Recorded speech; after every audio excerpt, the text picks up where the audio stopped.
अस्सलाम वालेकुम, good morning, welcome and welcome. क्या हाल है? I am good. तो मैंने बताया था हमारे व्यूअर्स को चंद घंटों के लिए, वैसे मैंने आपको मना किया था कि इसकी वेयरअबाउट्स इस तरह बगैर इजाजत के बताते हैं किसी को? बताते हैं। मैं तो आपको पता है मुझे इजाजत की क्या जरूरत है, और बिसाइड मैं तो चाहती थी कि आप लोग मिले इस्लामाबाद में, तो मुलाकात होपफुली बस 5-6 घंटे के लिए मेरा इत्तेफाक था वहाँ रहने का, लेकिन हसीन हुआ। व्हाट वाज द मौसम? और खूबसूरत मौसम है, थोड़ा सा हब्स है, उसमें बारिश भी, कहीं बूंदाबांदी भी शुरू हो जाती है। लेकिन भाई I am looking for the name of that tree, जो कि छोटा दरख्त है, छोटा बुश टाइप दरख्त है जो कि फूलों से लदा हुआ है आजकल और हर जगह है। तो चलिए जल्दी से बताएं हमें, you are watching us from Islamabad, ये कौन सा छोटा सा दरख्त है? हमें यहाँ के अपने नेटिव दरख्तों के नाम ना बड़े अच्छे से अब अजबर हो गए हैं, हमें पता है, हम देख के पहचान लेते हैं, लेकिन इस्लामाबाद में इतनी काइंड एंड इतनी वेराइटी ऑफ ट्रीज, मुझे लग रहा है कि मैं सिर्फ दरख्त देखने के लिए गया था कुछ घंटों के लिए। अच्छा खैर, एनीवे चले, वेलकम बैक। बहुत सी बातें हमने की। अच्छा, ओवरऑल हम आपको प्रोग्राम के इब्तिदा में ही मौसम की मजमूई सूरत हाल पूरे मुल्क की बता देंगे। एंड आज जश्न आज़ादी इज ऑल्सो अप्रोचिंग, बहुत सी एक्टिविटीज भी हो रही हैं, तो वो भी बड़ी एक्साइटमेंट है, and it is a very special जश्न आज़ादी for all of us together. It is. Islamabad सजा हुआ है बाय द वे, जबरदस्त, खूबसूरत। तो आज 11 है भाई, अब तक तो सज ही गया होगा। और साथ साथ ये भी बात करेंगे कि कल रात को हम मैच हार गए, जीत गए कहने लगी, वेस्ट इंडीज 5 विकेटों से मैच जीत गया, और फिर वो आपको पता है बारिश हो गई थी और फिर सारा ही कम हो गया। Anyway, more on that later. लेकिन सबसे पहले आपको बताएं कि गिलगित के दिन्योर नाले में मिट्टी का तोदा गिरने से 8 अफराद जाँ बहक हो गए हैं, ये इत्तला आई है, और 3 अफराद को अस्पताल मुंतकिल कर दिया गया है। मुतअद्दिद अफराद के अभी तक मलबे तले दबे होने का खदशा भी है। और ये वो फिनोमेनाज हैं जो कि ग्लेशियर फटने और क्लाइमेट चेंज की वजह से हम देख रहे हैं। लिटरली मतलब ग्लेशियर्स के नीचे जो मिट्टी होती है, जो गारा होता है, वो फटता है क्योंकि टेम्परेचर्स इतने बढ़ गए हैं इन इलाकों के कि ये अनप्रेसिडेंटेड कंडीशंस और फिनोमेनाज देख रहे हैं। Abdullah, sometimes one wonders where are you safe? मतलब ग्लेशियर्स फट रहे हैं, तोदे गिर रहे हैं, ये मिट्टी का तोदा है, वरना पहाड़ तो हमने गिरते हुए देख ही लिए हैं, बारिशों का अलहदा सिलसिला चल रहा है। खैर, ये विजुअल्स आप देख रहे हैं। साथ ही आपको बताएं कि पुलिस के मुताबिक जिस वक्त मिट्टी का तोदा गिरा, मकामी रजाकार सैलाब से मुतासरा वाटर चैनल की बहाली का काम कर रहे थे, और मकामी अफराद की तरफ से रेस्क्यू का अमल जो है उन्हीं ने शुरू किया। बेसिकली ये वॉलंटियर्स थे जो already they were in process of fixing something. वो वाटर चैनल था, उसकी बहाली का काम कर रहे थे ताकि पानी की सप्लाई को मामूल के मुताबिक किया जा सके। लेकिन उस दौरान ये मिट्टी का तोदा गिर गया, क्योंकि वो कितना लूज हो गई है वो सारी जगह। आप देख ही लेंगे किस हिसाब से बारिशें तो हो रही हैं, तो हर चीज ही। अच्छा जी, वेस्ट इंडीज में ही हमारी वेस्ट इंडीज के खिलाफ एक वनडे सीरीज चल रही है, जिसमें पहला मैच हमने जीता, दूसरा मैच वेस्ट इंडीज ने अब जीत लिया है, उसकी बात करेंगे, और तीसरा होगा आज रात में, हाँ मंगल को होगा कल। सो इस तरह ये सीरीज 1-1 से बराबर है, और इससे पहले हमने T20 सीरीज जो अमेरिका में खेली गई थी, उसमें भी यही देखा था कि वो सीरीज 1-1 से बराबर हो गई थी, लेकिन वो हम 2-1 से जीते थे, 1-1 से बराबर हुई थी इब्तिदा में, फिर तीसरा फैसला कुन मैच बन गया था ना। सो इसका भी फैसला कुन मैच तीसरा बन जाएगा। तो इसलिए उम्मीद बिल्कुल रखनी चाहिए कि ये इंशाल्लाह हम जीत जाएंगे। लेकिन कल तो खैर बारिश की नज़र बहुत कुछ हो गया, हमारा प्ले भी बहुत ही कुछ, I am sorry but we'll talk about it later. लेकिन लग रहा था लेटर क्या, अभी बताते हैं आपको। दूसरे वनडे इंटरनेशनल में वेस्ट इंडीज ने पाकिस्तान को 5 विकेटों से हराया है। बारिश से मुतासरा मैच में पाकिस्तान ने 37 ओवर्स में 7 विकेटों पर 171 रन बनाए। अब 3 दफ़ा बाय द वे मैच रोका गया था, बारिश की वजह से मुतासर हुआ। फिर डकवर्थ लुइस सिस्टम जो है उसको बरूए कार लाते हुए 35 ओवर्स में होम टीम को 181 रन का हदफ मिला, और इन्होंने ये हदफ तो 10 गेंदों पहले ही हासिल कर लिया। सो ट्रिनिडाड में साइम अयूब और अब्दुल्ला शफीक की शुरुआत अच्छी रही, लेकिन 90 ओवर में फिर गेम पलट गया और साइम को 23 के इनफरादी स्कोर पर आउट होना पड़ा। होना क्या पड़ा हो गए। फिर बाबर आजम कोई रन नहीं बना सके, 0 पर चलता बने, ये मुझे अच्छा नहीं लगता। Honest, okay, let it be said, आप तो पूरी एक अहवाल बता रहे हैं क्या हुआ। It didn't feel like anybody was. हमारे यहाँ 3 चेंजेस भी थी बाय द वे। इतने डॉट बॉल्स तो शायद आपने कम ही देखे हो किसी भी मैच में। ये ओडीआई मैच था, कितने बॉल्स गए, कितनी अपॉर्चुनिटी लॉस्ट हुई उसमें, so that is something that we need to score 37 से फिर 64 हुआ ना, तो अब्दुल्ला शफीक 26 रन बनाकर आउट हो गए। हुसैन तलत ने 31 रन की इनिंग खेली, सलमान आगा 9, मोहम्मद नवाज 5 रन बनाकर आउट हुए। हसन नवाज ने अच्छी बैटिंग की, 30 गेंदों पर 36 रन बनाया। गेंद वो ज़रा प्रोडक्टिव साबित हो रहे हैं। शाहीन आफरीदी ने भी 11 रन स्कोर किए और 37 ओवर में 7 विकेटों पर यूं पाकिस्तान ने 171 रन का टारगेट दिया, जो कि उनको इससे कम ओवरों में इससे बड़ा टारगेट मिला, लेकिन उन्होंने ये टारगेट अचीव कर लिया क्योंकि वेस्ट इंडीज को 35 ओवरों में 181 बनाने थे। तो बस ठीक है ना, और फिर उनको पता चल गया था ना कि क्या करना है, तो वो आ गए, उन्होंने अपनी तरफ से T20 टाइप प्ले करना शुरू कर दिया and they one. And they did win. Yes, और यूं ये सीरीज 1-1 से हो गई है बराबर, और इसलिए इसका तीसरा मैच और ज्यादा अहमियत इख्तियार कर गया है।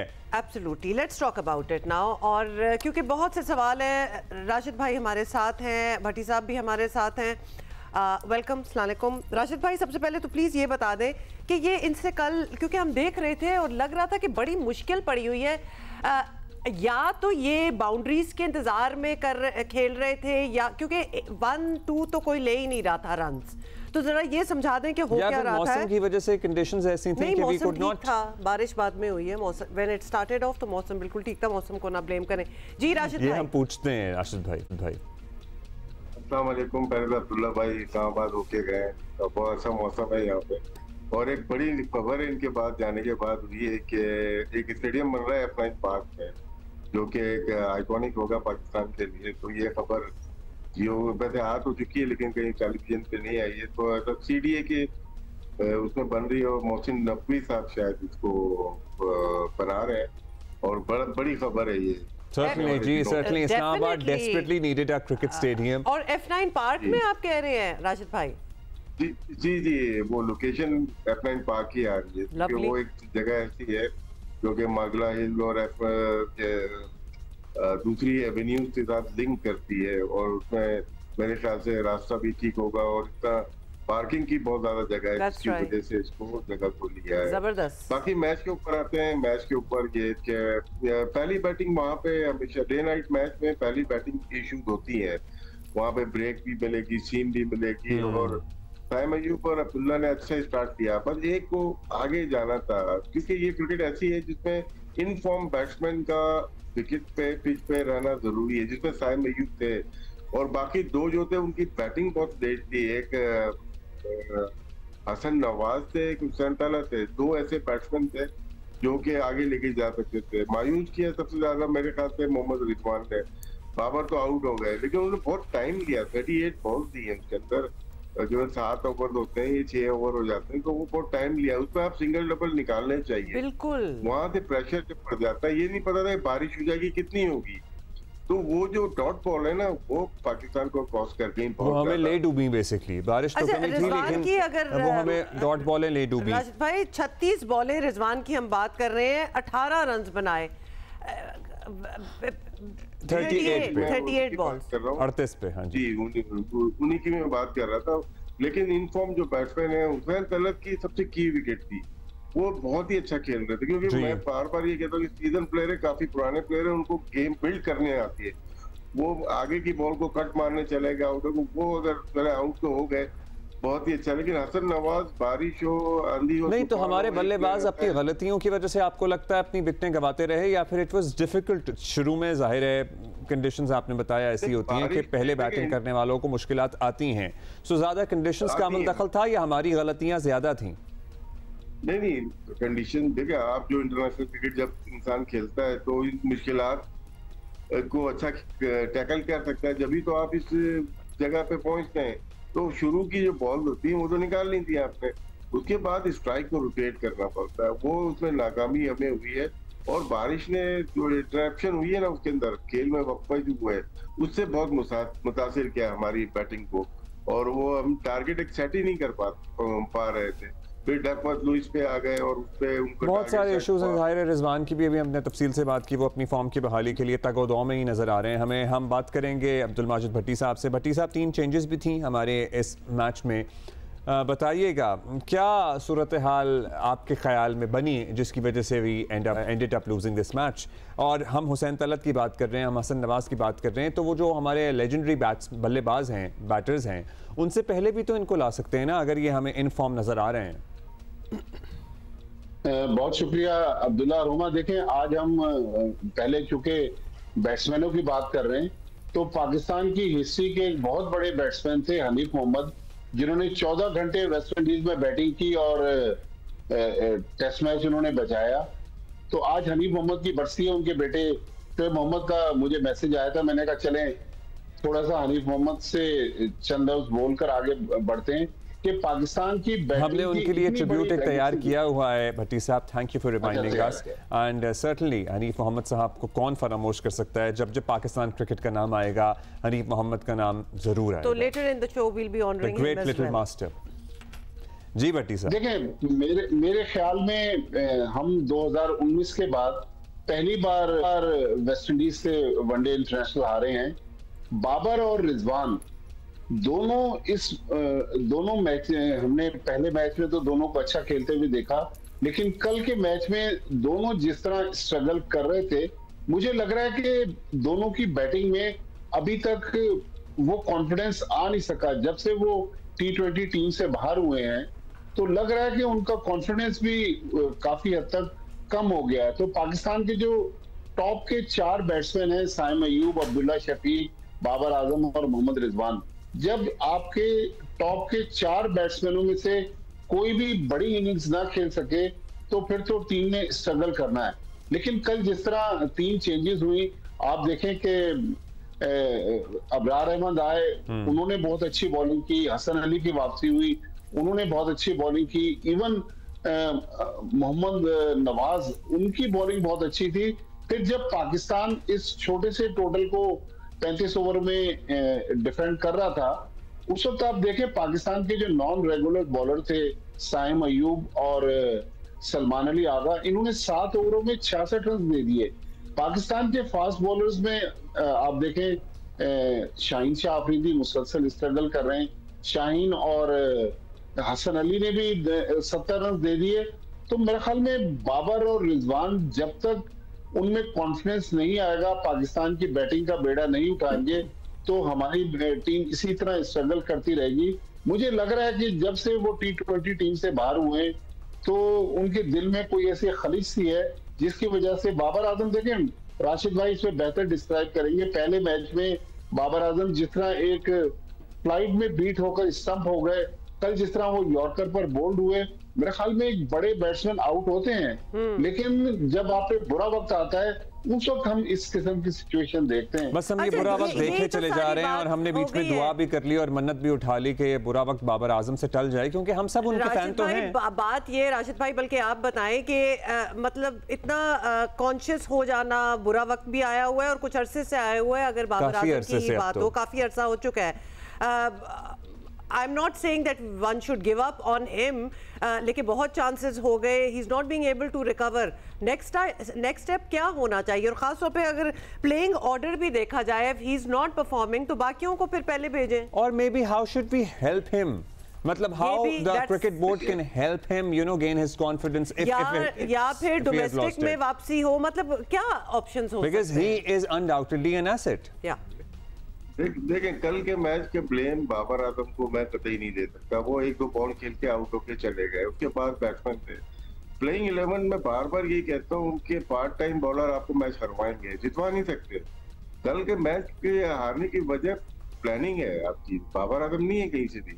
कल की प्लानिंग में साइम अयूब की बॉलिंग है, आपकी सलमान अली आगा की बॉलिंग है, आपकी प्लेइंग 11 है। तो इसमें देखना पड़ेगा ये T20 नहीं है, ये पूरे 50 ओवर का गेम है। और यहाँ पे जब मार लगना शुरू होगी तो फिर एज अ कप्तान आपको लगता है कि कप्तानी वजह बनी हमारे कल का मैच हारने की? कप्तानी तो हो ही नहीं रही ना, कप्तान तो लाहौर से हो रही है या ट्रिनिडाद से हो रही है। आपकी टीम तो 1 महीने पहले बन गई थी, कप्तान तो था ही नहीं उस वक्त, तो उसको तो टीम पकड़ा दी थी कि कप्तानी करनी है तो करें आप, वरना हमारे पास ऑप्शन मौजूद है। तो कप्तानी लाहौर तो फिर उन्होंने ये कप्तानी क्यों ली? ये तो ऑलमोस्ट बन गए ना आप, तो उन्होंने ली क्यों ये कप्तानी? हर कोई हर राशिद लतीफ एक ही आया है जो मना कर सकता है, पाकिस्तान में दूसरा कोई आया ही नहीं है। ये हमेशा से बोलते हैं कि ऑनर है मेरे लिए कप्तान बनना, हारना ऑनर नहीं बन रहा इनके लिए, बुराई नहीं बन रही। लेकिन जितने भी कैप्टन उठा के देते हैं, शाहीन ने भी ले ली, शाहीन ने तो वो किया जो किसी को करना ही नहीं चाहिए था, फिर बाबर ने दोबारा कप्तानी ली, फिर उसके बाद सलमान अली आ गया। ये मतलब ये ग्रुप, हम तो 90s के जले हुए हैं ना, हमने तो एक एक चीज देखी हुई किस तरह से क्रिकेट बोर्ड यूज करता है प्लेयर्स को, और यूज होते हैं, शतरंज के मोहरे होते हैं, जब जिसको मर्जी बादशाह बना दिया, जिसको मर्जी प्यादा बना दिया। तो एग्जैक्टली रिजवान के साथ भी वही हुआ है। मेरा तो यही था, पहले भी यही था कि कप्तानी नहीं लेनी। टू मेनी कैप्टन्स इस पे पहले भी हम जिक्र कर चुके हैं, और जाहिर है उसका एक माहौल तो बेअसर तो होता है। Let's talk about the next. अब तीसरा मैच फैसला कौन है, सीरीज बचानी है। भट्टी साहब, क्या चेंजेस आप देख रहे हैं जो होने चाहिए ताकि हम एटलीस्ट तीसरा जीते और एटलीस्ट टूर्नामेंट अपने नाम में, या स्ट्रैटेजी में, या नंबरिंग में, या ऊपर नीचे किसी के आने में क्या होना चाहिए? देखिए, एक तो बॉलिंग में शाहीन चूंकि 2 मैच खेल गए हैं, दोनों मैचों में पहले मैच में 4 आउट किए, लेकिन अच्छे खासे उन्होंने रन दे दिए। तो हारिस रऊफ बाहर बैठे हुए, मेरे ख्याल में तीसरे मैच में हारिस रऊफ को ट्राई करें।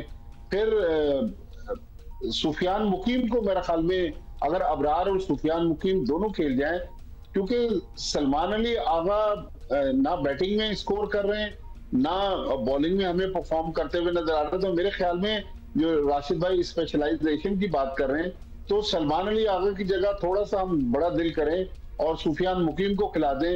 मेरे हिसाब से तो जो हमारे पास बाहर लड़के बैठे हुए, यही 2 चेंजेस हैं जो तीसरे वनडे इंटरनेशनल में नजर आ रही है। अब बहुत ज्यादा हम पैनिक करेंगे तो फंस जाएंगे, लेकिन राशिद भाई आज सुबह पैनिक नहीं होना चाहिए। तो what are your suggestions Rashid भाई for the last match series का?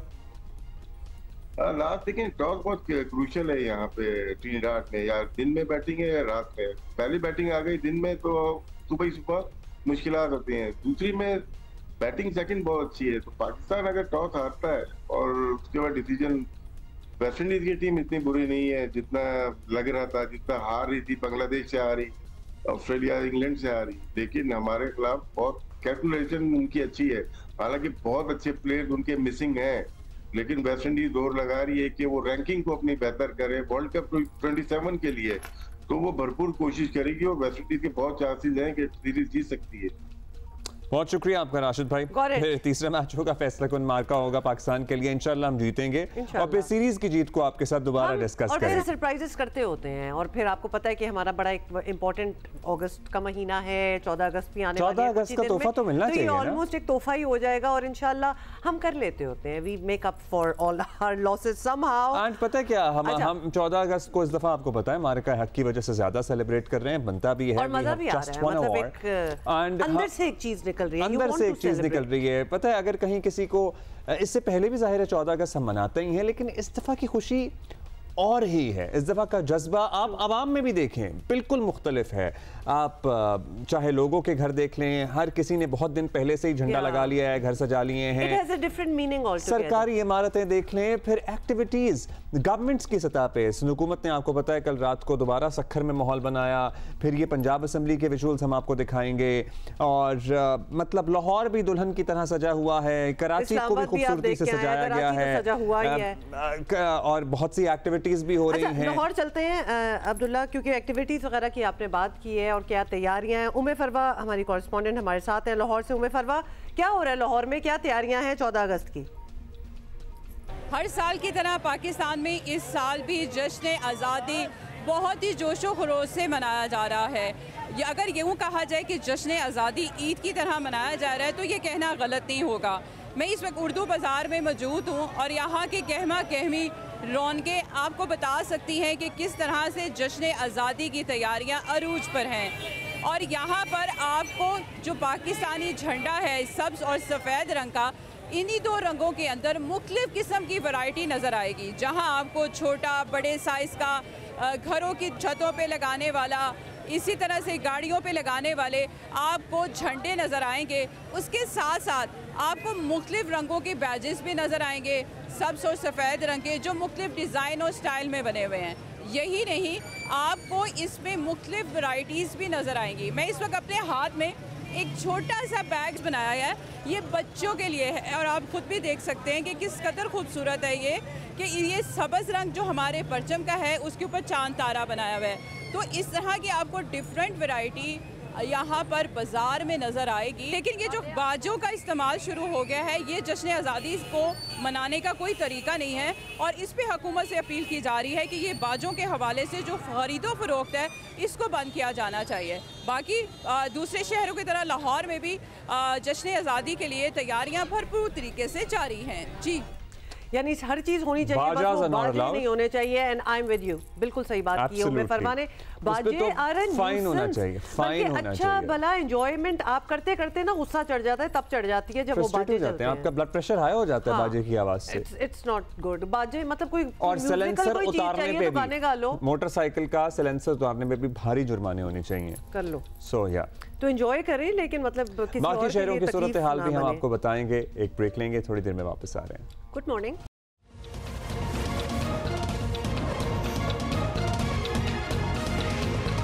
अच्छा, दुनिया इधर की उधर हो जाएगी ना। अब कराची में बिल्कुल वही हमारे इश्यूज होंगे जो सदियों से चल रहे हैं। जैसे कि अभी रिसेंटली क्या हुआ है, कराची में हैवी ट्रैफिक हादसात, खास तौर पर डंपर्स और वाटर टैंकर्स के हादसात की रोकथाम के लिए सिंध हुकूमत और ट्रैफिक पुलिस की जानिब से कई इकदाम करने के दावे हुए, मगर हादसात रुकने में नहीं आ रहे, उसी तरह ही हो रहे हैं, बल्कि इवन मोर। हालात अब शहर के अमन व अमान तक जा पहुंचे हैं। ताज़ा हादसे में राशिद मिन्हाज रोड पर डंपर ने 3 मोटरसाइकिल सवारों को कुचल दिया। 22 साला लड़की, उसका 14 साला भाई जाँ बहक, जबकि बाप की हालत तशवीशनाक है। हादसे में जाँ बहक होने वाली माँ महनूर लड़की जो है, उसकी अगले माह शादी थी और वाक़ये के बाद लोग मुश्तल हुए और 7 डंपर जला दिए। जो एक्चुअली डंपर जिससे हिट हुआ था वो तो जला ही, लेकिन उसके बाद आने जाने वाले 7 डंपर्स को जला दिया गया। फिर डंपर्स ड्राइवर्स ने भी एहतजाज किया और फिर डंपर जो उसका ड्राइवर था उसको तशद्दुद करके पुलिस के हवाले कर दिया गया।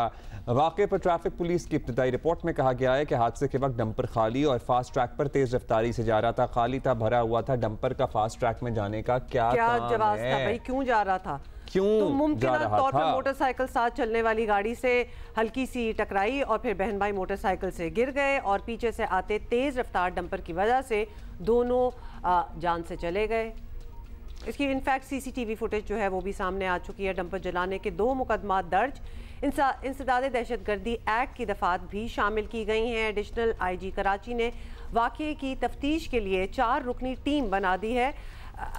जहाँ हम ये कह रहे हैं कि ये डंपर्स वालों को किसी कानून के दायरे में लाया जाए, इनकी चेकिंग, इनकी मेंटेनेंस, इनमें ट्रैकर, इनमें कैमरास, वहीं किसी भी शहरी को ये इख्तियार नहीं है कि वो इस तरह अमलाक जलाना शुरू कर दे दूसरे लोगों की, वरना तो फिर फिर तो वाकई जंगल की सूरत हाल बन जाएगी कि जंगल का कानून है जहां लोग एक्सीडेंट में मर रहे हैं और दूसरी तरफ लोगों की अमलाक और उनकी गाड़ियां और उनके एसेट्स जल रहे हैं। इसी पे हमने बात भी करनी है, बिकॉज ये अब्दुल्ला जो आपने ट्रैकर वगैरह का जिक्र किया है, ये बड़ी स्टैंडर्ड चीज़ें हो गई हैं, ये कोई इतनी मुश्किल काम नहीं है, ये अब तक दुनिया में तो ये हो ही रहा है। सादिया जावेद साहिबा ने हमें ज्वाइन किया है, तर्जुमान सिंध हुकूमत हैं, उनसे बात करेंगे। लेकिन उससे पहले हमारे कॉरेस्पॉन्डेंट जीशान शाह हमारे साथ हैं, उनसे भी पता कर लेते हैं कि एग्जैक्टली हुआ क्या और उसके बाद क्या हुआ वाक़ये के बाद। जीशान बताइएगा, ज़ाहिर है माजी में भी इस तरह के वाक़यात हुए हैं और इसको एक कराची की सियासत और कराची में रहते हुए बाज़-औक़ात लिसानी रंग भी इसमें आया होता है, सियासी रंग भी आया होता है। यहाँ मामला क्या बना? मतलब शहरी ही थे जो मुश्तइल होते रहे या किसी जमात के कारकुन थे जिनको इकट्ठा किया गया, उसके बाद एक ये डंपर जलाते गए? What exactly happened? लेकिन जाहिर है वाक़या रात के 4 बजे हुआ। एग्जैक्टली फुटेज में तो हम देख रहे हैं, फर्स्ट एक्सप्लेन दैट कि हुआ क्या था। देखिए अब्दुल्ला, ये जो वाक़या हुआ था ये अलसुब तकरीबन 3:30 से 4 बजे के दरमियान ये हादसा पेश आया था। जो फैमिली मलीर से मोटरसाइकिल में बैठ के यहाँ पे आ रहे थे और उसके बाद में बिल्कुल जो राशिद मिन्हास रोड पे जो एक बहुत बड़ा शॉपिंग मॉल बना हुआ है उससे थोड़े से ही आगे डंपर से हिट हुए। मौके पर ही दोनों बहन भाई जाँ बहक हो गए, जबकि उनके जो वालिद उनको शदीद सर पे चोटें आई और काफ़ी क्रिटिकल कंडीशन में वो फिर ज़ेर इलाज रहे। इस वाक़े के बाद में जो वहाँ पे लोग मौजूद थे उन्होंने फौरी तौर पे डंपर ड्राइवर को पकड़ लिया, उसको तशद्दुद का निशाना बनाया और उसको फिर पुलिस के हवाले कर दिया। लेकिन उसके बाद में कुछ ही देर के बाद, क्योंकि जिस तरीके से मैंने बताया हादसा आंखों के सामने था, रश बढ़ता चला गया और उसके बाद एक नए दोबारा से वही हुआ जो कि शहर में माजी में भी देखा गया है, क्योंकि मुबैना तौर पे इसमें पॉलिटिकल फाइट भी कहा जाता है। जो शैतान लोग, शरीर लोग होते हैं वो इसके अंदर आते हैं, मुश्तिल अफराद बनकर आते हैं और उसके बाद में उन्होंने एक जानिब 4 डंपर्स को नजर आतिश किया, जबकि रोड की दूसरी जानिब जो रास्ता सोहराब कोट से आपको बस थोड़ा सा रोकेंगे बिकॉज हम ये बात टाइमलाइन भी समझना चाहते हैं। अगर सुबह 4 बजे के वक्त ये हादसा हुआ है, कितने लोग जमा हो सकते हैं और फिर इतने डिटरमिन्ड और डेडिकेटेड कि उसके बाद वो इतने डंपर जलाते चले गए। जाहिर है उसके लिए सामान भी चाहिए होगा, माचिस से तो जलेंगे नहीं, एक मैन पावर भी चाहिए, कुछ ज्यादा तादाद में लोग भी चाहिए। और ये कितने बजे तक फिर होता रहा? मतलब सुबह 7 बजे शुरू हुआ जलाने का सिलसिला, उसी वक्त शुरू हो गया था। जब पहले डंपर वाला हादसा हो गया था, पुलिस आ गई थी, उसको ड्राइवर को ले गई थी, तो फिर पुलिस कहाँ गई? देखिए, जो ये हादसा हुआ है, ये हादसा तकरीबन 4 बजे के करीब पेश आया था। मैं थोड़ा सा ये बता दूं कि हफ्ते की रात थी। राशिद मिनास रोड इस शहर की बहुत मेन शाहराहों में से एक है जहाँ पे रश भी ना होना ये वो नहीं है, काफ़ी ज़्यादा रश होता है। सैटरडे नाइट थी वो और वहीं पर ही जब ये हादसा हुआ तो जैसा कि आप कराची के डायनामिक्स का पता है कि कराची में लोग ज़्यादातर रात में रातों को जागते हैं।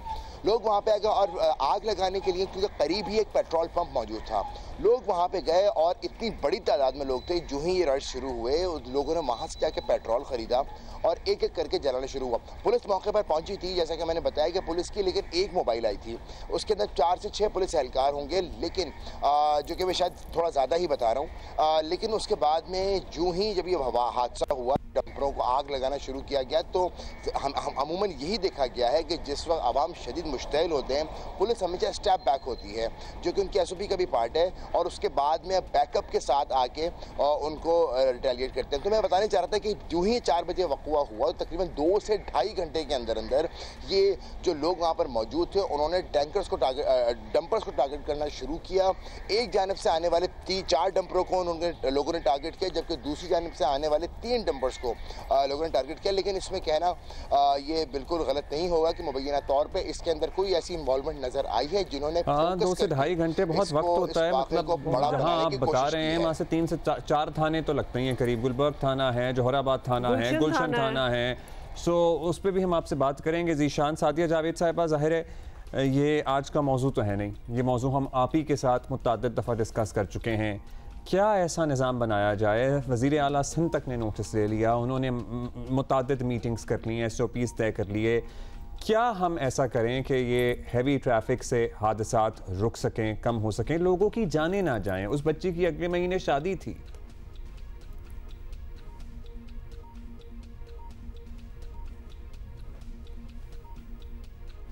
सादिया साहिबा, आपका माइक ऑफ है, if you can look into your system. अच्छा, वो मौका पर यस, बड़ा वैलिड सवाल है बिकॉज आप लोगों ने भी ओके जी सादिया साहिबा, we can hear you now. तो हाँ, कंडेम्ड बिल्कुल ठीक है, हम कंडेम्ड करेंगे। बहुत बड़ा हादसा है कि जिस पे गुजरती है उसको ज्यादा पता होता है। जिस खानदान पे गुजरी है, वाकई उस बच्ची की शादी थी, माँ के अरमान, बाप इस वक्त अस्पताल में है, ये बात। लेकिन जहाँ तक ये बात की जाए कि जी सिंध हुकूमत क्या करी, देखें इन्होंने टैंकर एसोसिएशन, ये डंपर एसोसिएशन वालों ने फिर शहर बंद कर दिया, लॉ एंड ऑर्डर की सिचुएशन, लॉ एंड ऑर्डर की। फिर उसके बाद सीनियर मिनिस्टर शर्जील इनाम मेमन साहब ने इनसे मुज़ाकरात किए, इनसे बात की, क्योंकि देखें दो तरफा ये मामला है। हुकूमत कितने भी इक़दाम उठाने की कोशिश करे, अगर अगली पार्टी उसको इम्प्लीमेंट नहीं करेगी तो वो हुकूमत के लिए मसला है। जो कि देखें, जो हमने कहा था कि 3 महीने में वाटर बोर्ड के जो वाटर टैंकर्स हैं उसमें गवर्नमेंट ट्रैकर लगा देगी, वो ट्रैकर्स लग गए। लेकिन इन डंपर्स और ट्रॉलर्स में में ट्रैकर्स नहीं लगे। सिर्फ 100 गाड़ियां हैं जो वो कल खुद नंबर दे के गए हैं कि सिर्फ 100 गाड़ियां हैं जो शहर में जिनमें ट्रैकर्स लगे, और ट्रैकर्स लगाने का मतलब ये है कि स्पीड कंट्रोल करना है। अच्छा, अब आप कहते हैं कि जी हुकूमत क्या कर सकती है। देखिए, कराची पोर्ट सिटी है, कराची को ऑल्टरनेटिव रूट्स की जरूरत है कि ये गाड़ियां शहर में दाखिल ही ना हो, क्योंकि ये गाड़ियां शहर के लिए बनी नहीं। ये ट्रॉले डंपर्स हाईवेज पे चलते हैं, शहरों में नहीं चलते। अनफॉर्चुनेटली कराची में ये शहरों में चलते हैं, और जिसकी वजह से हादसात होते हैं। और हादसात रोकने के लिए हमें ऑल्टरनेटिव रूट पर काम करना पड़ेगा, और जब तक उसको सीरियस नहीं लिया जाएगा, सिंध गवर्नमेंट उसको सीरियस ले रही है, लेकिन बाकी भी एजेंसीज को उसको सीरियस लेना होगा। शाहराह भुट्टो, देखें आप, शाहराह फैसल पे इस वक्त कोई हैवी गाड़ी नहीं आती, ऑल्टरनेटिव रूट दे दिया गया। मेरी फेडरल गवर्नमेंट से अपील है कि लियारी एक्सप्रेसवे जो बना ही इस मकसद के लिए था, खुदारा उसको जो है वो हेवी ट्रैफिक के लिए खोला जाए, ताकि शहरियों की जान और माल का तहफ़्फ़ुज़ किया जाए। ऑलरेडी काम हो भी रहा है अपेरेंटली, शायद उस पर काम देख के तो ऐसा लगता है कि इसी की तैयारी है कि उसे हैवी ट्रैफिक के लिए अलीम खान साहब जो हैं उन्होंने शायद फैसला भी किया था। वो उन्होंने कमिट किया है, 2 दफा मेयर साहब ने उनको खत लिखा है। हम देखें, वो उससे रेवेन्यू जनरेट करते हैं ना, NHA उससे रेवेन्यू जनरेट करता है।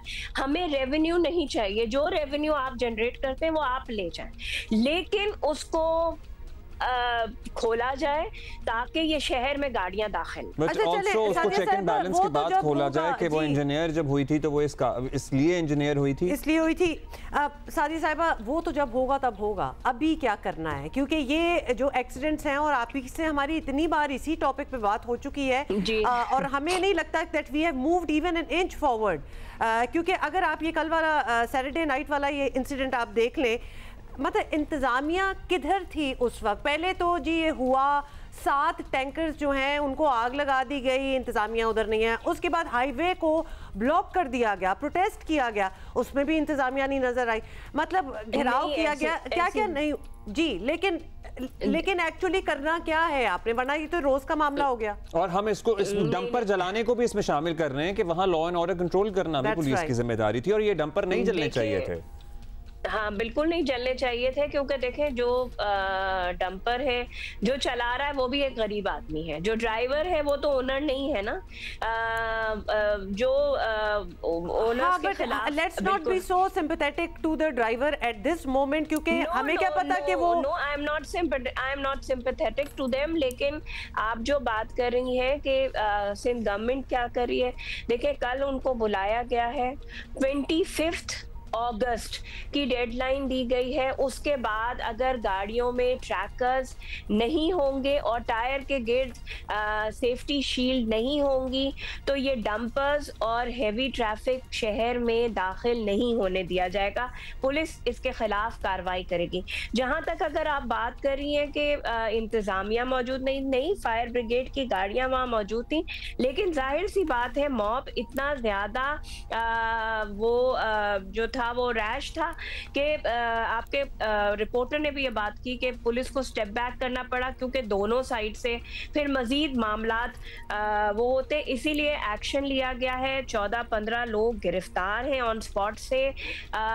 जो 2 थाने जिसकी हुदूद में ये वाकया हुआ है, एक फेडरल बे एरिया साइट का थाना है और दूसरा यूसुफ प्लाजा का थाना है। उन दोनों को SHOs को सस्पेंड किया गया है, इसीलिए कि वो बर वक्त शायद और बेहतर एक्शन लेते और उनके खिलाफ ये इतना बड़ा वो नहीं होता।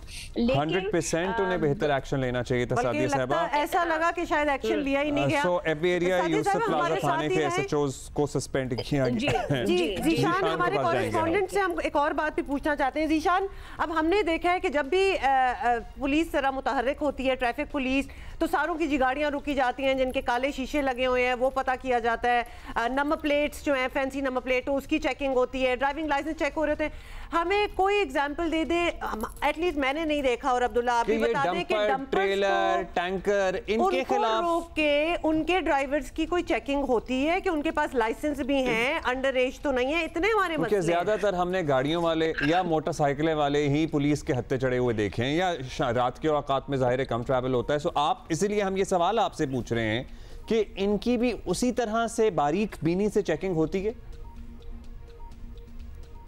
अब्दुल्ला, बिल्कुल इनकी जो चेकिंग है वो प्रेस रिलीज की हद तक ज़रूर होती है, क्योंकि जो मेजॉरिटी वाक़यात देखे गए हैं, इसके अंदर मैं एक और वाक़या ऐड करूंगा जिस वक्त जो कि बहुत सेंटर ऑफ द सिटी लगता है। क़य्यूमाबाद में ब्रिज से उतरते हुए मोटरसाइकिल सवार बाप बेटी को एक डंपर रौंद के चला गया।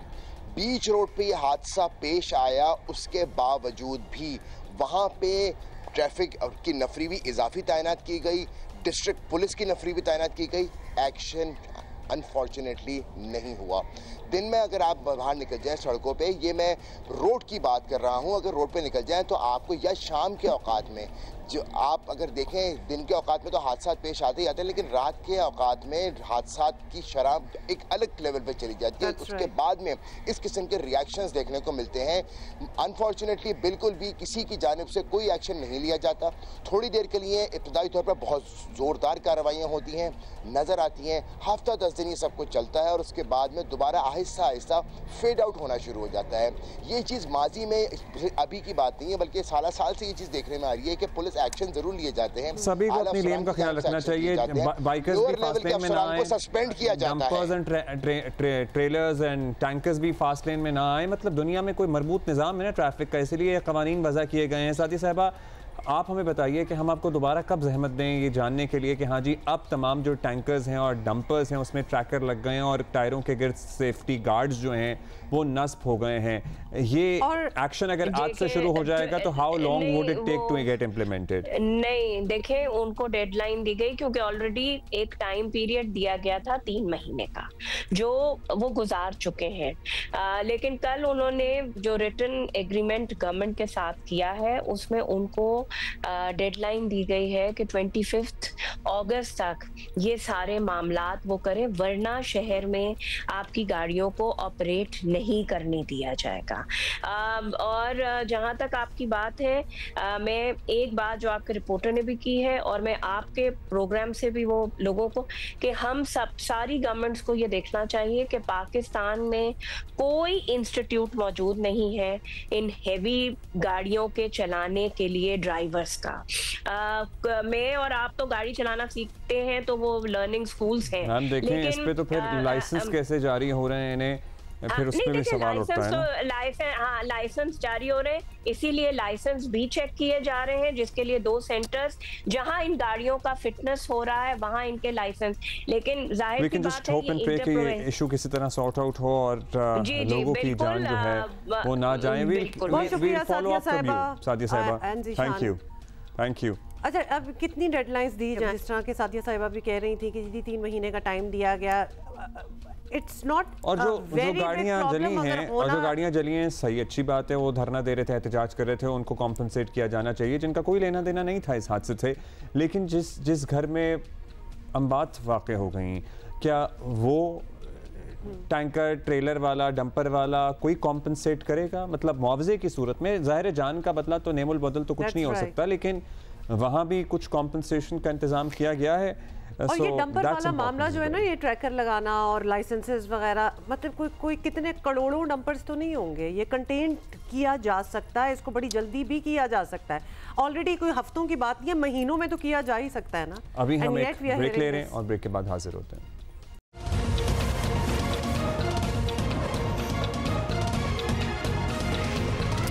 Welcome back. आप हमें प्लीज अपने शहर का हाल बताइए, जश्न आज़ादी किस तरह से आपके शहर में मनाया जा रहा है? Sons pictures. अभी ये हफ्ता मेरा ख्याल है हमारा ऐसा ही गुजरेगा कि हम जो भी बातें कर लेना, we will come back to जश्न आज़ादी और उसकी तैयारियां, because we are excited and this year it is different, the flavour is so much more.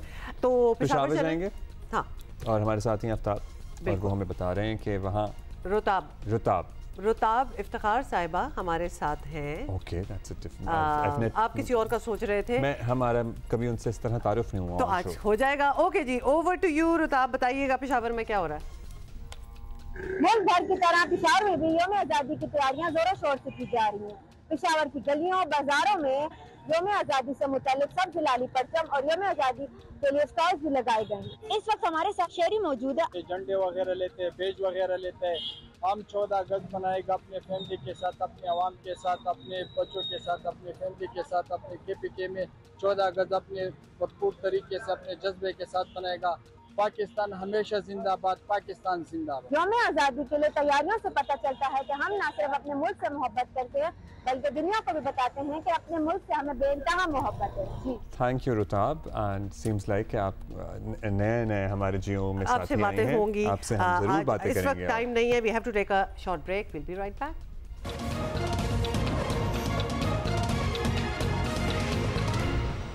Welcome back जी। बहुत सी खबरें हैं, जैसा कि जी वो भी हम आपको बताएंगे, लेकिन हम जरा एक समराइज कर देना कि आज और क्या क्या होना है। हम जश्न आज़ादी की आपको तैयारियां तो दिखा ही रहे हैं, साथ ही साथ 9 मई से जुड़े मुकदमात का फैसला भी कुछ अहम पाकिस्तान तहरीक इंसाफ के रहनुमा हैं, उनके केसेस का फैसला 11 बजे ऑलमोस्ट सुनाया जाएगा। फिर साथ साथ क्या हो रहा है, हमारे फील्ड मार्शल साहब अमेरिका में हैं, और आपको पता है अमेरिका और पाकिस्तान के ताल्लुकात में एक नई जहद जो है वो अब दुनिया के सामने आई है, और ऐसा लग रहा है कि फील्ड मार्शल साहब का भी यही कहना है बिल्कुल कि there are high hopes for this is a new दौर, आप कह लें दिस इज अ न्यू दौर ऑफ कम्युनिकेशन एंड कनेक्शन। लेकिन व्हाट लेड टू दिस दौर, दैट इज वेरी इंपॉर्टेंट। लेकिन उसमें भी एक मजाकिया एलिमेंट हम कहेंगे, मतलब इस बात को जो हम करने जा रहे हैं कोई सीरियसली नहीं ले सकता एक्सेप्ट ऑफ कोर्स जिसने स्टेटमेंट की है। हम भारत की ताज़ा स्टेटमेंट की बात कर रहे हैं, but what led to this दौर between America and Pakistan and the rest of the world in Pakistan is that we won a war. अच्छा जी, इंडिया के लिए पहले मुल्की और फिर आलमी सतह पर शर्मिंदगी उठाने में अगर कोई कसर रह गई थी तो वो भारतीय फिजाइया ने पूरी कर दी है। अब आप पूछो ये किस तरह? जंग के 3 महीने बाद Indian air chief marshal AP Singh को ख्याल आया है कि इंडिया ने पाकिस्तान के 6 तैयारे तबाह किए हैं। ये एकदम से उनको, जिसको कहते हैं ना अंग्रेजी में एपिफनी हुई है।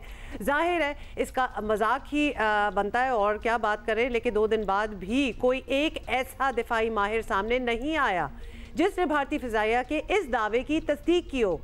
भारतीय एयर चीफ को झूठ बोलना भी नहीं आ रहा, और पहले हम आपको सुनाना चाहते हैं कि वो मौसूफ फरमा, बहुत कुछ उन्होंने वैसे तो फरमाया, और फिर आगे बात करते हैं। ये कर ले, सुन ले।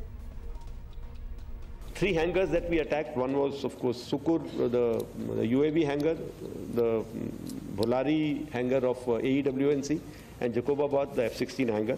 And we have indication of at least one AEWNC in that AEWC hangar, and a few F-16s which were under maintenance there. Apart from these, the SAGW systems, mostly from, I'm talking about fighter aircraft are from S-400. We have at least 5 fighters confirmed kills and 1 large aircraft, which could be either an Elint aircraft or an AWNC aircraft, which was taken out at a distance of about 300 kilometers. This is the actually largest ever recorded surface to air kill that we can talk about. वाह, इतनी तफसील इनको इतने दिन बाद, वो चपेड़े जो लड़ाई के बाद याद आए, तो फिर वो आपको पता है किसको मारनी चाहिए। आपकी भी घरेलू उसमें भी लड़ाइयाँ हो जाती हैं और फिर आपको 2 दिन बाद याद आता है कि मुझे तो ये कहना चाहिए था, तो फिर वो खुद ही को कह लेना चाहिए। ये उसकी एक मैनिफेस्टेशन है जो आपको नजर आई है। खैर, आपको ये भी बता दें कि वजीर दिफा ख्वाजा आसिफ ने तो खुला चैलेंज दिया है कि अगर भारत अपने दावे में सच्चा है तो दोनों मुल्क अपने जंगी तैयारों के मौजूदा स्क्वाड्स जो हैं, स्क्वाड्रंस जो हैं, उनकी आजादाना तस्दीक करा लेते हैं। Again independent inquiry, independent inquiry हो जाए। और ये आपको पता है भारत के मामले में पाकिस्तान इससे पहले भी जिस भी इदारे से उन्होंने चाहा, हमने कहा कि जी आप इंडिपेंडेंट इंक्वायरी करा लें, लेकिन उन्होंने पाकिस्तान पे जंग मुसल्लत कर दी। और अगेन हम यहाँ कह रहे हैं बात ये है कि करा ले, झूठ सच सब सामने आ जाएगा, लेकिन ऑब्वियसली भारत तो ये होने नहीं देगा। हर कोई यही सवाल कर रहा है कि 3 महीने बाद भारत को ऐसा दावा करने का ख्याल आखिर क्यों आया? हालांकि इससे पहले कई मौके आए हैं जब भारतीय फिजाइया अपने तैयारों की तबाही को तस्लीम करती दिखाई दी है, मगर उस वक्त ऐसी बात क्यों नहीं की कि भाई तुम लोगों ने हमारे मारे हैं तो हमने भी तो मारे हैं ना तुम लोग जहाज। और अगर झूठ बोलना ही था तो इसके लिए इतना लंबा इंतजार क्यों किया? पहले सुनते हैं भारतीय फ़ज़ाइया के अफसरान क्या कहते रहे हैं। That's important. पाकिस्तान ने रफ़ाल समेत दीगर भारतीय तैयारों की तबाही के फ़ौरन बाद दुनिया के सामने पूरी तफसील रख दी थी, हर्फ बहर्फ रखी थी, कहाँ कहाँ टारगेट किया गया, कितनी तादाद थी। आपको अच्छी तरह याद होगा ना हमारा स्कोर जो हमने सेटल किया था पूरी दुनिया के सामने। पाक फ़ज़ाइया के वाइस मार्शल औरंगज़ेब अहमद ने स्कोर बताया था। सुनिए, याद करें, आइकॉनिक है ये लम्हा भी। Ladies and gentlemen, as the DGSPR mentioned, I am Deputy Chief of Air Staff Operations. I'll pick up from where I left day before yesterday. PAF versus IF, 6-0. PAF versus IF, 6-0. और अगर किसी को भूल गया हो तो हमने कहा एक दफ़ा रीप्लग कर दें कि ये सब हुआ था। तो अब क्या जवाब बनता है कि इंडिया को क्यों याद आया इतने अरसे बाद? भारत की ऑपोजिशन कांग्रेस जो है वो भी काफ़ी प्रेशर डाल रही है। आपको पता है कि शायद this might be one of the reasons Modi हुकूमत को अभी तक आड़े हाथों लिया जा रहा है। बड़ी उनसे अकाउंटेबिलिटी जो है वो करने की कोशिश की जा रही है विद इन इंडिया। इसी पे बात करते हैं हम। सेनेटर इरफान सिद्दीकी साहब हमारे साथ मौजूद हैं, चेयरमैन हैं कायमा कमेटी उमूर खारजा के। बहुत शुक्रिया सेनेटर साहब। सेनेटर साहब, अब ये जो ताज़ा दावा कह लीजिए, एक क्लेम सामने आया है, जाहिर है दुनिया इसे कितना सीरियसली ले रही है ये तो और वक्त गुजरेगा तो पता लग जाएगा, क्योंकि अभी तक तो इस पर किसी का रद्द अमल, किसी का तज्जिया सामने नहीं आया। और इतने अरसे बाद अब ये हक़ाइक़ मंजर आम पर लाना, जब पाकिस्तान जिस वक्त ये हो रहा था एक एक लम्हे के बारे में पूरी दुनिया के सामने ब्रीफिंग रख रहा था, क्या ख्याल है पाकिस्तान को इस दावे को किस तरह से टैकल काउंटर करना चाहिए? जाहिर है वैसे भी झूठ को काउंटर करने की कोई खास जरूरत होती नहीं है। सेनेटर साहब, एक्चुअली हमें टैकल करना भी चाहिए बिकॉज ये तो एक मजाक है। जी बहुत शुक्रिया हुमा और अब्दुल्ला जी। पहले तो मैं दाद देता हूँ हुमा की कि उसने एक बड़ा अच्छा लफ्ज ईजाद किया है, उर्दू डिक्शनरी में उसका इजाफा हो गया है। हम आमतौर पे मज़ाहिया या मज़ाक खेज़ वगैरह का लफ्ज़ इस्तेमाल करते हैं, लेकिन उन्होंने ये जो बयान आया है भारतीय फ़ज़ाइया के सरबराह की तरफ से उसको मजाकिया कहा है, और असल में ये मजाकिया ही है। इससे ज़्यादा बेहतर तशरीह और तौज़ीह और वजाहत हो नहीं सकती। वो फारसी में हुमा और अब्दुल्ला एक कहा जाता है कि दरोग गोरा हाफसा न बाशत, कि झूठ बोलने वाला शख्स जो होता है उसकी याददाश्त नहीं होती, उसका हाफजा नहीं होता, वो भूल जाता है कि मैंने कल क्या कहा था, जिसके लिए हम उर्दू में कहते हैं कि ये झूठ के पाँव नहीं होते। तो कहने का मतलब ये है कि ये इतनी मज़ाक़ाखेज़ सूरत हाल है और इतना मज़ाक़ाखेज़ बयान है कि वाकई इस पे क्या तबसरा किया जाए। 3 माह गुजर गए हैं, 3 माह में पुलों के नीचे से बड़ा पानी गुजर चुका है। आपके बीसियों बयानात आ चुके हैं, आपकी जो बीजेपी है उसके लीडर्स के बयानात आ चुके हैं। अभी आपने बहुत से बयानात सुनवाए भी हैं। इंडोनेशिया में एक यूनिवर्सिटी में इनके जो मिलिट्री अटैची थे वहाँ उन्होंने खुल के ये बातें की, अभी आप सुनवा भी रहे थे उनकी ये बातें। और इनकी पार्टी के एक बड़े अहम लीडर हैं सुब्रमण्यन, उन्होंने कहा, उन्होंने जंग के दूसरे दिन ही तीसरे दिन ही कहा कि भारत को मान लेना चाहिए और मोदी साहब को सच बोलना चाहिए और कौम को बता देना चाहिए कि हमारे 5 तैयारे गिरे। तो lot of statements are there. अब ये जो स्टेटमेंट आई है मुझे इसके सर पैर का समझ नहीं आ रही कि ये ऐसा क्यों हुआ, और उन्हें कुछ खबर। अभी इसमें एक सबसे दिलचस्प बात ये है कि 29 अगस्त को जुलाई को इनका मॉनसून सेशन शुरू होता है पार्लियामेंट का। वहां पे वक्फ किया जाता है खासा टाइम इस पे, सिंदूर ऑपरेशन पे तकरीरें होती हैं दोनों तरफ से, बड़ी जोरदार किस्म की बम्बारमेंट होती है, इल्जामात लगते हैं, जवाबात आते हैं। किसी एक बीजेपी के लीडर ने या वजीर ने ये नहीं कहा कि भाई चीखम दाड़ मत करो अपोजिशन वालों, उन्होंने हमारे तैयारे अगर गिराए भी हैं तो हमने भी 5 तैयारे गिराए हैं। किसी ने ये बात नहीं कही। फिर 1 घंटा 50 मिनट तकरीर की है मोदी साहब ने इस सेशन के अंदर। 1 घंटा 50 मिनट की तकरीर में वो फेफड़ों की पूरी कुव्वत को बरूए कार लाते हुए जमाने भर की बातें की जी, ऑपरेशन की कामयाबी की बातें की हैं। एक जुमला उनके मुंह से नहीं निकला कि ऐसी कोई बात नहीं है, हमने भी पाकिस्तान के 5 तैयारे गिराए। ये सब कुछ हो जाने के बाद मुझे नहीं मालूम कि मजाकिया से ज्यादा अच्छा लफ्ज क्या मैं बोलूं इसके बारे में। देखिए इरफान साहब, ये it deserved a special term, तो वो हमने दे दिया। लेकिन कमिंग बैक टू इट, क्या मंतक, क्या जरूरी, क्या इनको आफत आई हुई है वी वुड से कि वो बार बार इस किस्म की स्टेटमेंट्स देते हैं जिसमें से, और अगर वो चाहते हैं कि ज़रा मज़ीद स्क्रूटनी हो जिसमें सच और झूठ जाहिर हो जाए तो फिर ये झूठे साबित होंगे। ये अपने आप को इतनी मुश्किल में क्यों फंसाते हैं ऐसे स्टेटमेंट्स देके? देखिए ना, वही एक बात तो वही है कि जो झूठा शख्स होता है उसका हाफजा नहीं होता, उसे मालूम नहीं होता। दूसरा, वो ये बावर करते हैं कि शायद हम जो कुछ कह रहे हैं वो सुना जा रहा है और उस पर यकीन किया जा रहा है और हमारा झूठ जो है वो सच के तौर पे लिया जा रहा है। ये भी एक गलतफहमी बाज़ औक़ात हो जाती है। जो पॉलिटिकल रीजन अगर आप पूछना चाहती हैं तो इस सारे के पीछे जो पहलगाम से शुरू होता है, 22 तारीख को शुरू होता है, 22 अप्रैल को, ये बिहार के इलेक्शन से। बिहार जो है वो इंडिया की जो 29 के करीब रियासतें हैं उनमें चौथे नंबर पे आता है अपनी आबादी के हवाले से। निहायत ही अहम स्टेट है और इसमें लोकसभा जो है यानी उनकी जो कौमी असेंबली है उसकी 40 सीटें हैं। इतनी बड़ी ये रियासत है। तो इस रियासत के जो दाखिली या सूबाई या रियासती इंतखाबात हैं वो अगर मोदी साहब के पांव से सरक जाते हैं, बीजेपी वहां पे अपना होल्ड खो देती है, तो इसका मतलब ये है कि आने वाले इलेक्शन में वो 40 सीटें जिन पे वो तकिया करते हैं वो उनके हाथ से निकल जाएंगी। आपको तो लगता है कि फजा बन रही है या ये कहा जा सकता है कि फजा बदल रही है? क्योंकि जाहिर है इस जंग से पहले तक तो ऐसा ही लगता था कि नरेंद्र मोदी और बीजेपी इतने अपने पंजे गाड़ चुके हैं सिस्टम में और इतनी मजबूत पोजीशन है कि इसको कोई नहीं हिला सकता, ऑपोजिशन जितना मर्जी कुछ कह ले।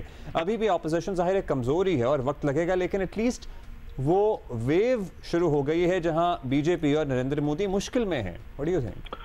जी, बहुत मुश्किल में है, इसमें कोई शक नहीं है। और ये सिलसिला जो शुरू हुआ है इसमें हमारी सफारतकारी बहुत बाद में आती है, हमारा रद्द अमल बहुत बाद में आता है। हमने दुनिया में जाके किस तरह अपने नैरेटिव को इस्टेब्लिश किया, ये बहुत बाद में आता है। सबसे पहले जो कुलाड़ा मारा है इन्होंने अपने पांव पे खुद मारा है और अपनी जो तशहीर की है एक गैर जिम्मेदार रियासत के तौर पे इन्होंने खुद की है।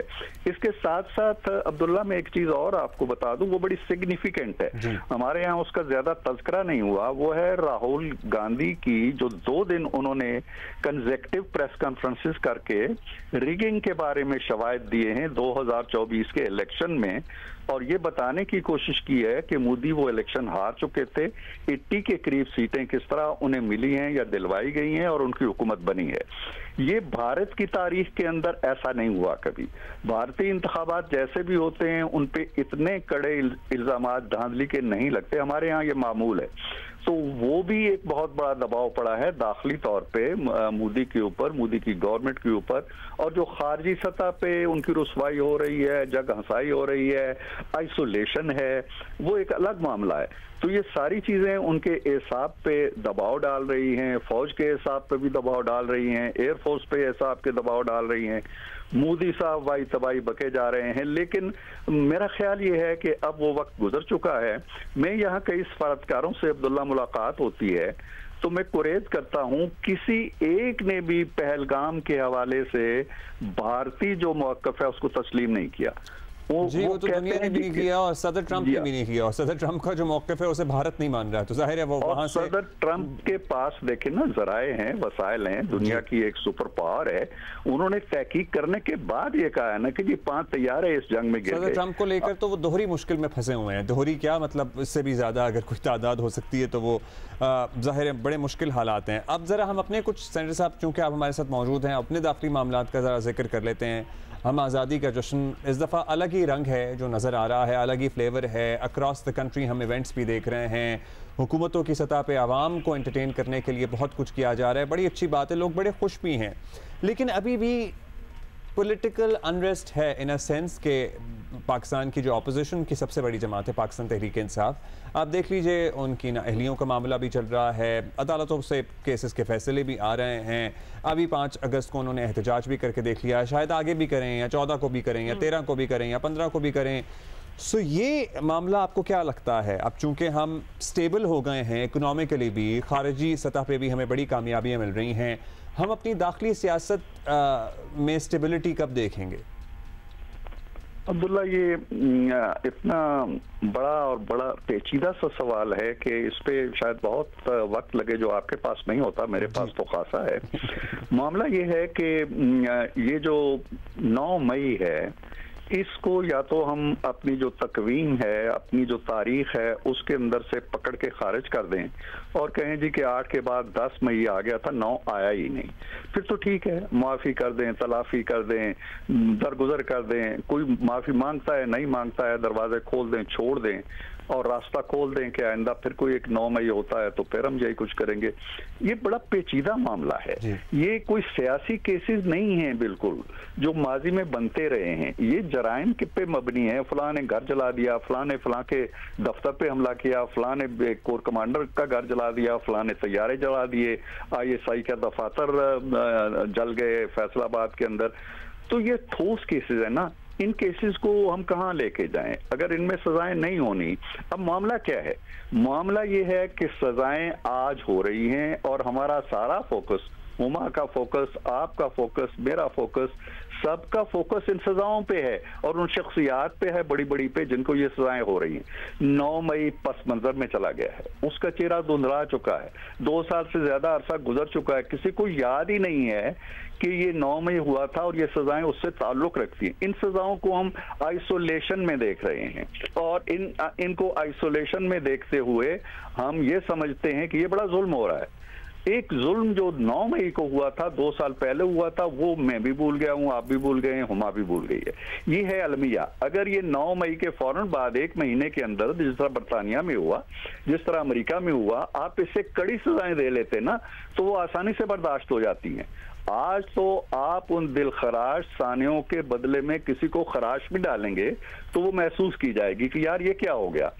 तो जब ये सजाएं होती हैं तो इस तरह के विजुअल्स आप दिखाएं तो पता चले कि भाई ये सजाएं वैसे नहीं हो रही हैं, इनके पीछे कोई कहानी है। और दूसरी बात मैं ये कहना चाहता हूं, जो हमारी सजाओं के बिल्कुल बरअक्स है, इनके पास अपीलों के मौके हैं। छोट अदालत, दहशतगर्दी की अदालत से ये हाई कोर्ट में चले जाएंगे, हाई कोर्ट से ये सुप्रीम कोर्ट में चले जाएंगे, सुप्रीम कोर्ट से ये नजरसानी अपील में चले जाएंगे। ये नवाज शरीफ नहीं है कि जिनका केस सुप्रीम कोर्ट से शुरू होकर वहीं खत्म हो जाएगा, ना अपील, ना वकील, ना दलील।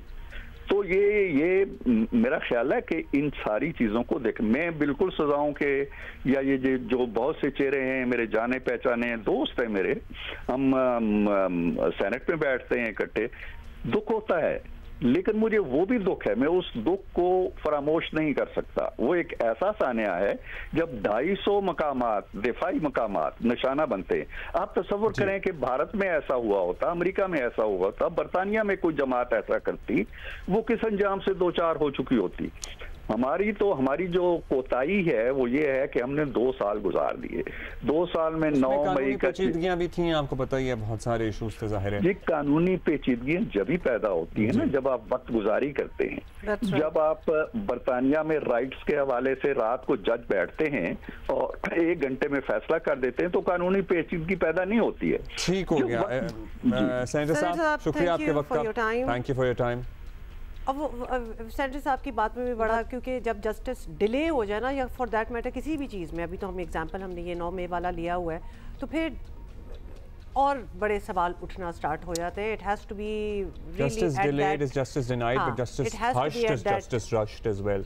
वो भी है, हाँ, लेकिन 2 साल इज। अच्छा जी, अभी हम फैसलाबाद चलते हैं और फैसलाबाद में क्या तैयारी है जश्न आज़ादी की, कौन बता रहा है? हमाद अहमद बता रहे हैं ऑफ कोर्स। चलिए हमाद, बताएं हमें।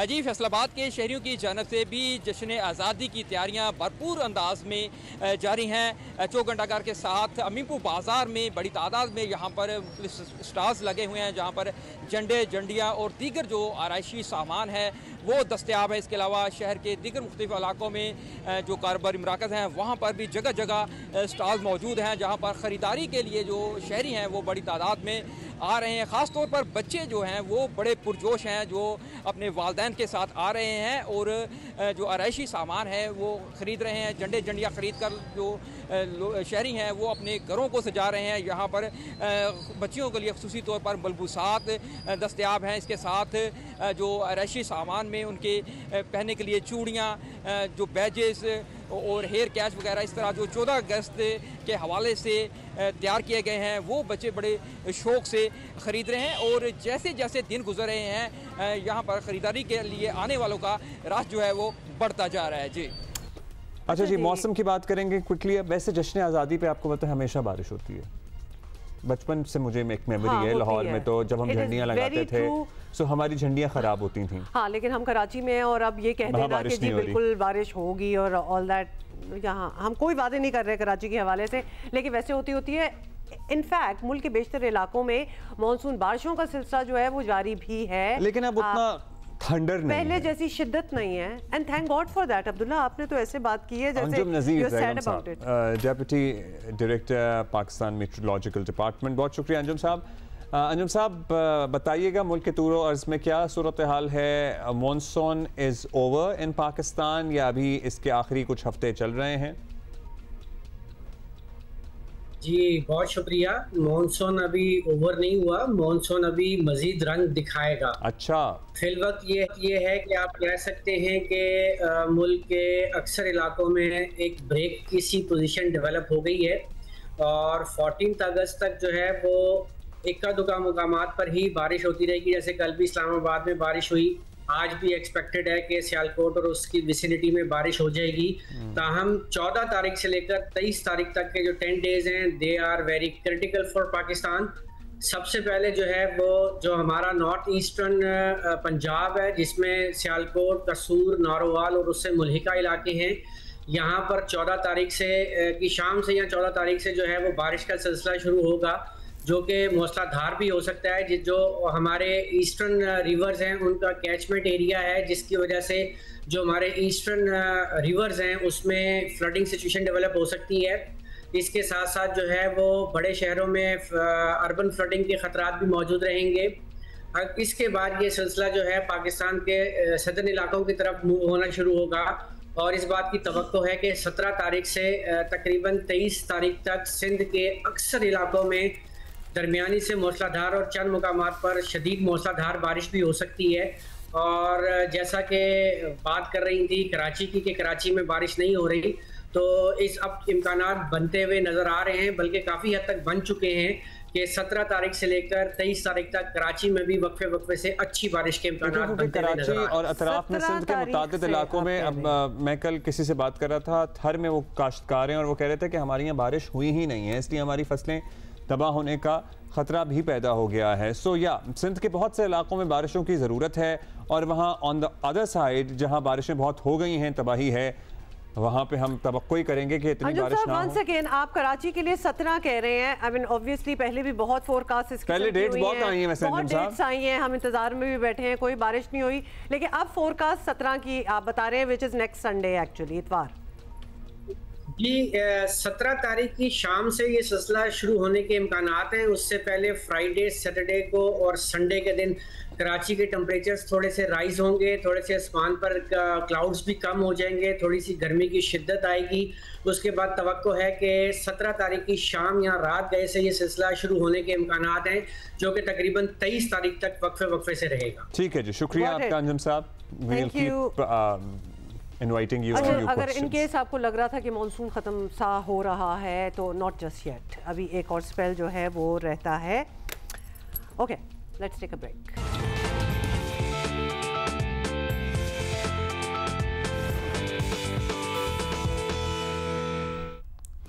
जियो कौमी हीरो, और कितने हीरो से आपकी हमने मुलाकात कराई है, और हर कौम की तरह आपको पता ही है हमारी भी, पाकिस्तान की भी ऑब्वियस उम्मीदें अपनी नई नस्ल नौजवानों से जुड़ी हैं और हमें इस नस्ल से शिकायत भी रहती हैं, लेकिन ये भी मानना पड़ेगा कि यही नौजवान मौका मिलने पर मुल्क का नाम रोशन भी खूब कर रहे हैं। खेलों के मैदान के साथ साथ तालीमी शोबे से भी बड़ी कामयाबियां जो हैं उनकी खबरें मिलती रहती हैं। आज हमारे साथ हैं अब्दुल राफे पराचा, जिन्होंने फिलीपाइंस में होने वाले बायोलॉजी ओलंपियाड में गोल्ड मेडल जीता है और इवेंट के 36वें एडिशन में पाकिस्तान ने पहली बार ये मेडल, कोई भी मेडल एक्चुअली जीता है। सो मोहम्मद राफे, बहुत शुक्रिया, बहुत मुबारक हो आपको। अब्दुल राफे हमारे साथ मौजूद हैं। अब्दुल राफे बताइएगा, मतलब बायोलॉजी बहुत से बच्चों का फेवरेट सब्जेक्ट नहीं भी होता। नहीं होता, शुक्र आपने कह दिया। आपको कब से बायोलॉजी से इतना शगफ है और was it your favourite subject when, मतलब बहुत पहले से? जी अस्सलाम वालेकुम अब्दुल्ला जी, यकीनन ऐसा ही है कि बहुत से बच्चे बायोलॉजी से डरते भी हैं बहुत, क्योंकि एक है कि फोबिया सा डेवलप हो जाता है। मेरा अल्हम्दुलिल्लाह कोई जब से आप एक सब्जेक्ट चूज़ करते हैं अपनी क्लास में 9-10 से, तब से मेरा फेवरेट ही सब्जेक्ट रहा है, क्योंकि एक होता है शौक बंदे को चीज़ों के अंदर घुसने का, ये काम कैसे करती हैं, तो मेरा तब से ही फेवरेट सब्जेक्ट है, तब से ही उसमें। और आप इतना खुश हैं कि आपने ओलंपियाड में मेडल ही ले लिया। बिल्कुल, सवाल नेक्स्ट यही है राफे कि एक तो होता है फेवरेट सब्जेक्ट होना, डूइंग वेल इन स्कूल, वो सब कुछ ठीक है, लेकिन एक इंटरनेशनल प्लेटफॉर्म पे जाके इतने बड़े फोरम पे जाके जीत लेना, जिसको कहते हैं ना हमने मेला लूट लिया, तो आपने तो एग्जैक्टली वही किया। उसकी तैयारी, उसका level of interest and involvement कुछ और होता है।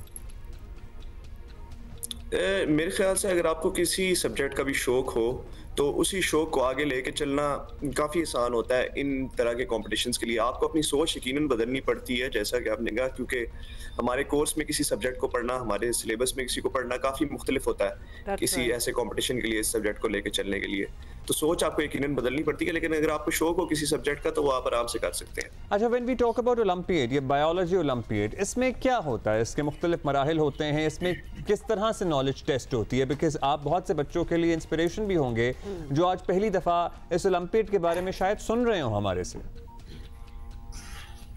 इसमें नॉलेज ऐसी टेस्ट होती है हमारी कि आपको अगर किसी सब्जेक्ट का शौक है तो ये आपकी क्रिटिकल थिंकिंग या एनालिसिस या सवाल की समझ बूझ को बेसिकली समझते हैं कि आपको प्रॉब्लम सॉल्विंग, जो रियल लाइफ स्किल्स हमारी होती हैं ना प्रॉब्लम सॉल्विंग की, बेसिकली सिर्फ वही टेस्ट की जाती हैं इसमें। क्योंकि जिस तरह हमारा जो कोर्स है, सिलेबस है, उसमें वो हमसे जज करते हैं आपको कितना मटेरियल याद है, इसमें यह ऐसा नहीं किया जाता। इसमें ऐसा किया जाता है कि आप को जो चीज़ें सिखाई गई हैं उन्हें आप अप्लाई कैसे करते हैं, उससे आप क्या नतीजे अखज़ करते हैं, एटसेट्रा एटसेट्रा।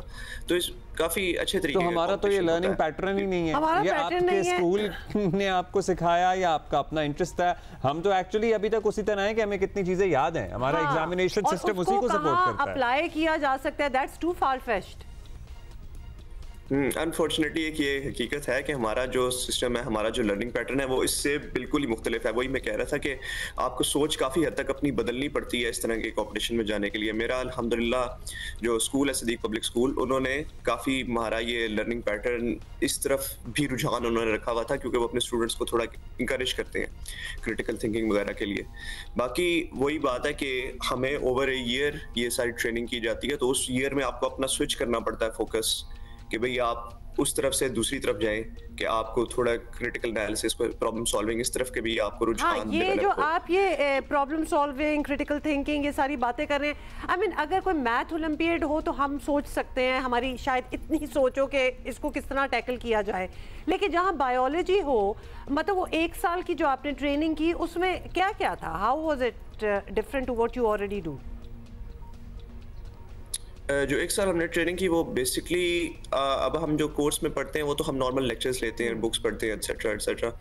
ये असल में हमारा ट्रेनिंग सिर्फ मैंने भी नहीं की, ये एक होता है स्टेम करियर्स प्रोग्राम के तहत, एक वो प्यास और HEC के जॉइंट वेंचर है, उसमें वो 50 स्टूडेंट्स की पहले सिलेक्शन करते हैं पूरे मुल्क में टेस्ट रख के, फिर उन 50 स्टूडेंट्स की सिलेक्शन करके फिर आगे वो उन्हें लेक्चर्स देते हैं, बाकायदा टेस्ट करते हैं उनके ओवर अ ईयर, फिर उन 50 को वो कट करके 4 पे ले जाते हैं, जो कि फाइनल रिप्रेजेंटेशन करते हैं ऑनलाइन।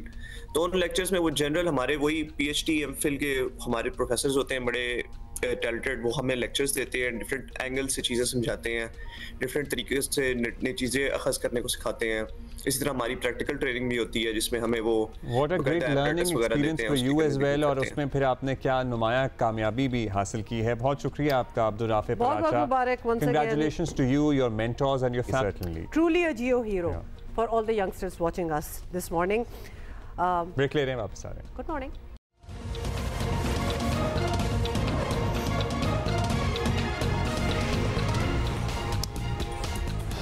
जहां दुनिया जाहिर है बिल्कुल ही आंखें मूंद कर बैठी हुई है, आंखें लिटरली बंद करके बैठी हुई है, वहाँ इजराइल जुल्म के नए पहाड़ हर रोज़ तोड़ रहा है। गज़ा की पट्टी में, गज़ा सिटी में सहाफ़ियों के ख़ैमे पर बमबारी की गई है। वैसे तो हो ही रही थी हर जगह। खलीजी चैनल अल जज़ीरा अरबिक के 2 सहाफ़ी और 3 कैमरा ऑपरेटर्स शहीद हो गए हैं। शोहदा में सहाफ़ी अनस शरीफ, Mohammad करीक़ा, camera operator Mohammad Tahir, Mohammad Naufal और मोमीन शामिल हैं। इजरायली फ़ौज ने इल्ज़ाम लगाया है कि अनस शरीफ हमास सेल के सरबराह थे और इजराइल पर रॉकेट हमलों के ज़िम्मेदार थे। कमेटी टू प्रोटेक्ट जर्नलिस्ट के मुताबिक इजरायली हमलों में अब तक 186 सहाफ़ी शहीद हो चुके हैं। सोशल मीडिया प्लेटफॉर्म एक्स पर मकतूल सहाफ़ी की वसीयत भी सामने आई है, जिसमें उन्होंने गज़ा को ना भूलने और इसकी आज़ादी की जद्दोजहद की अपील की है। अपनी वालिदा का जिक्र किया, अपनी अहलिया का जिक्र किया, अपने बेटे का जिक्र किया। ट्वीट ये है और उन्होंने यही उसके शुरू में ही ये लिखा कि अगर तो आप ये ट्वीट पढ़ रहे हैं तो इसका मतलब है कि अब मैं नहीं रहा। ऑलमोस्ट आप समझें कि फ़लस्तीन में जो फ़लस्तीनी सहाफ़ी जो वहाँ काम कर रहे हैं उनको ये भी पता है कि हमारा टाइम बहुत कम है, क्योंकि वो तो स्पेशली टारगेट हो रहे हैं, क्योंकि वो ही तो दुनिया को सारी खबरें दे रहे हैं, वो ही तो कोशिश कर रहे हैं कि दुनिया की आंखें खुले और वो देखें कि इजराइल क्या कर रहा है गज़ा में। और ये पूरी ट्वीट अगर आप पढ़ें जो हम अपनी स्क्रीन पे भी चला रहे हैं, इट इज़ हार्ट ब्रेकिंग। बहुत मुश्किल है मतलब अल्फाज में बयान करना जो जज्बात इन्होंने बयान किए हैं अब्दुल्ला, ये इनको कह देना, अनस को ये कह देना कि ये सरबराह थे, हम किसी को भी कुछ भी कहते हैं, ये भी एक, आई एम सॉरी टू से, लेकिन एक जोक लगता है। ये कितने अरसे से सहाफ़त कर रहे हैं और ख़ास तौर पे जंग के बाद तो इतने प्रोमिनेंट इनकी वॉइस बन गई कि इनके बारे में ये कहना कि नहीं ये एक्चुअली तो कुछ और ही करते थे, इट्स अ जोक। ये फिर वही बात है जो इजराइल कर रहा है और समझता है कि दुनिया मानेगी इजराइल की बात, जबकि होपफुली मगर ट्रेजेडी ये है कि दुनिया को जिस तरह से रिएक्शन देना चाहिए या जो करना चाहिए वो नहीं कर रही है। और अभी तक ये जुल्म सितम जारी है। जो बच गए हैं वो भूख से मर रहे हैं, प्यास से मर रहे हैं, मैल न्यूट्रिशन से बच्चे मर रहे हैं। जो बच गए हैं, जिनमें थोड़ी ताकत बची है, उनको हम बम मार के गिरा देंगे। सो ये सिलसिला चल रहा है और पूरी दुनिया के सामने ही चल रहा है ना। हम और आप, पूरी दुनिया बैठी हुई देख ही रही है ना हम क्या कर रहे हैं, पूरी दुनिया क्या कर रही है, सिवाय इसके कि चंद यूरोपीय ममालिक ने कह दिया कि हम फ़लस्तीन को तस्लीम कर लेंगे। किसी ने क्या हाथ बढ़ाकर अपना इजराइल का हाथ रोकने की कोशिश की? नहीं की। आप छोड़ दें यूरोपियन ममालिक को, मुसलमान अरब ममालिक क्या कर रहे हैं? मुसलमान वैसे ममालिक, ये बहुत बड़ा क्वेश्चन मार्क है कि मुसलमान ममालिक क्या कर रहे हैं, क्यों नहीं अभी तक यूनाइटेड हुए और क्यों नहीं एक जवाब उन्होंने अभी तक फॉर्म किया। There are some Muslim countries which are still doing trade, which are still trading with Israel अभी तक। चलिए तो ये भी तो सवाल उठते हैं ना, फिर ये दुनिया से क्या बहुत हैं और ये बड़े चुपते हुए सवाल हैं। अभी हम आपको ये भी बताना चाहते हैं कि डबलिन में खेले गए मैच में मुनीबा अली की शानदार सेंचुरी की वजह से पाकिस्तान ने तीसरे T20 इंटरनेशनल में आयरलैंड विमेन को 8 विकेटों से हरा दिया। जबरदस्त भाई, ये मुनीबा की दूसरी सेंचुरी है। कमाल किस्म की ये क्रिकेट खेल रही हैं मुनीबा ने, करियर की दूसरी T20 इंटरनेशनल सेंचुरी स्कोर की है। ग्रीन शर्ट्स ने 156 रन का हदफ 14 गेंदों पहले ही 2 विकेट पर हासिल कर लिया था। मुनीबा 68 गेंदों पर 100 रन उन्होंने बनाए और आलिया ने 39 रन बनाकर नॉट आउट रही। और पाकिस्तान की तरफ से मुनीबा वाहिद हैं जिनकी T20 में 2 सेंचुरी, लेकिन सीरीज 2-1 से आयरलैंड के नाम हो चुकी है। We just wanted to talk about. और कराची में by the way National Stadium में 13 की रात को पाकिस्तान की तारीख का सबसे बड़ा कॉन्सर्ट होने वाला है। बेसिकली पहुंच जाएं, कहने का मतलब ये था, हम आपको बताते रहेंगे। Okay, so that's it for today, we will see you tomorrow, bye.